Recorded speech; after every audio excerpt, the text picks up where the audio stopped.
Good morning সবাইকে। আমাদের এখানে অঝোরে তুষারপাত হচ্ছে।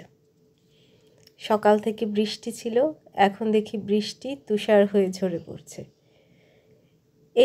এই ওয়েদারগুলি মনকে এত বিষণ্ণ করে দেয়, এত ডিপ্রেসিং লাগে যে বলার না।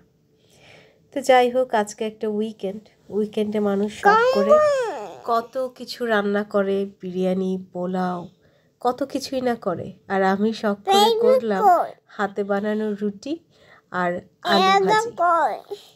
আমার কাছে এইটাই সাপ্তাহিক ছুটির বিলাসিতা। তো বাচ্চারা এখনো ঘুমাচ্ছে, তাই আমি সুন্দর করে আয়েশ করে আমার নাস্তা সাজিয়ে বসলাম, একটু আয়েশ করে নাস্তা খাবো বলে। আর তার সাথেই একটা চমৎকার জিনিসের রিভিউ দিই আপনাদেরকে।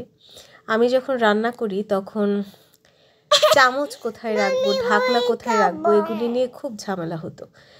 কিন্তু এইটা কেনার পর আমার সব ঝামেলা মিটে গেছে। এই যে এইটাতে ঢাকনা রাখলে দেখা যায় পানিটা এটার ঝরে এটার মধ্যেই পড়ে, আর ঢাকনাটা যদি আমি অন্য কোথাও রাখতে যাই সেই জায়গাটা নষ্ট হয়।